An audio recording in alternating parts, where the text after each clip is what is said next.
안녕하세요 여러분. 지난번에 혁신성장에 대해서 한번 말씀드리고 또 뵙게 됐습니다. 요즘 시황이 아주 어렵고 수익 내기가 까다롭죠.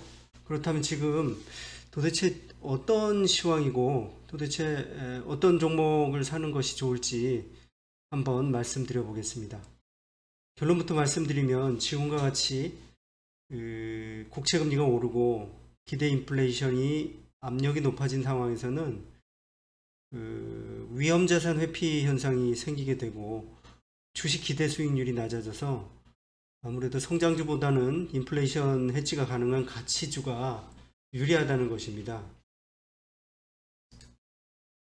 이런 국면에서는 바이오 업종은 대표적인 성장주이기 때문에 할인율이 높아져서 주가가 약세 국면에서 쉽게 벗어나지 못하고 고포 성장주에 대해서도 외국인과 기관은 지속적으로 보유 비중을 낮추는 그런 이론적인 근거가 되는 것입니다. 미국 시장에서도 테슬라, 그리고 테슬라와 같은 성장주, 그리고 그 루시드가 합병 예정인 이 스펙, 처칠 캐피탈도 이렇게 폭락한 것이 그런 예입니다. 그래서 최근 보면 유가가 오르면서 그 수혜 업종인 정유, 화학 업종이 한국 시장에서 강세고, 그 다음에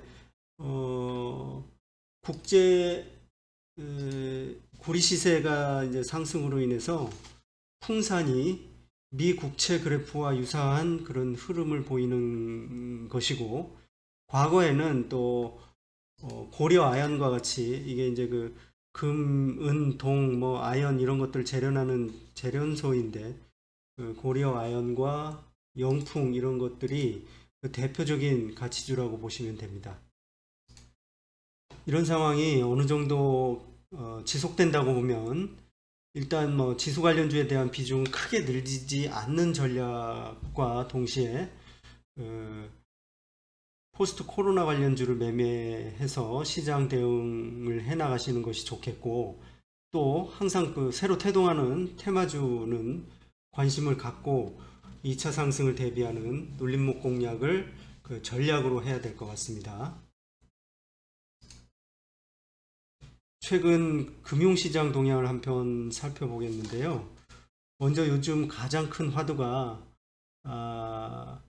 이 미국에서부터 시작된 그 인플레이션 압력에 의한 금리 인상 우려입니다.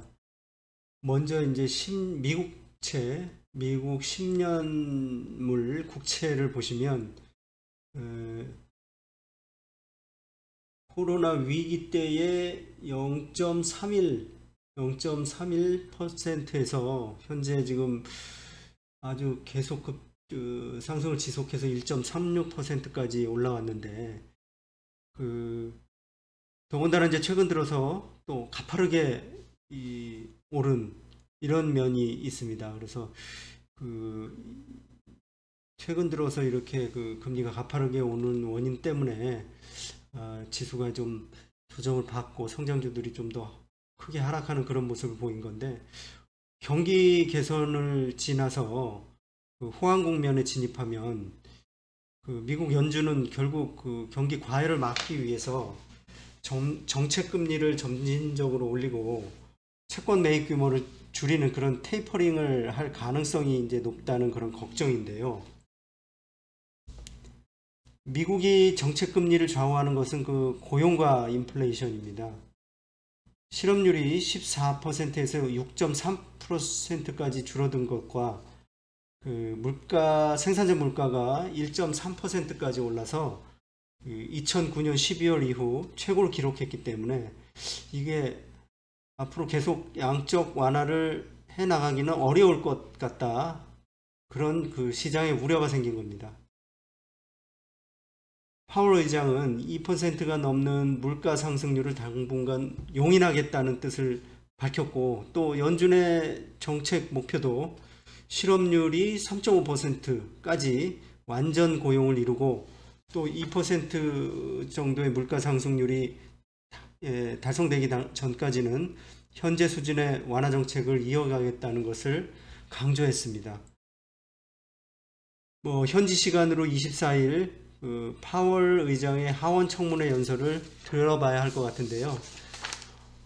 아마도 파월은 현재 금리 수준과 양적 완화를 유지할 것이라고 아마 언급할 것 같은데, 그렇게 되면 이제 시장은 다시 안정을 잠깐 찾았다가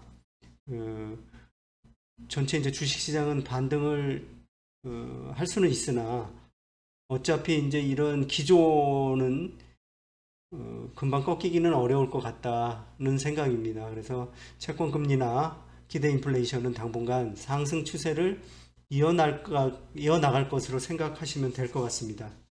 제가 1편에서 삼성전자를 1분기 중에 저점 매수 기회가 생길 것으로 보고, 그리고 실적 발표가 나오는 4월 초를 터닝 포인트가 되지 않을까 생각했는데요.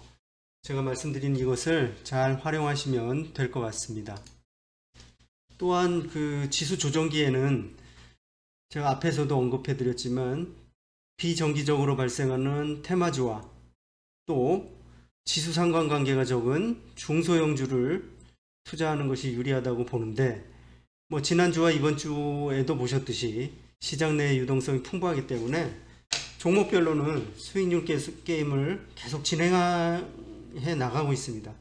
다만 이제 오늘의 경우에도 상한가를 잘 지키다가 갑자기 상한가가 풀리면서 이탈하는 종목이 발생하기 때문에 개별 종목은 목표 수익을 잘 정하고 전문 트레이더가 아닌 이상 절대 추격 매수를 해서는 안 됩니다.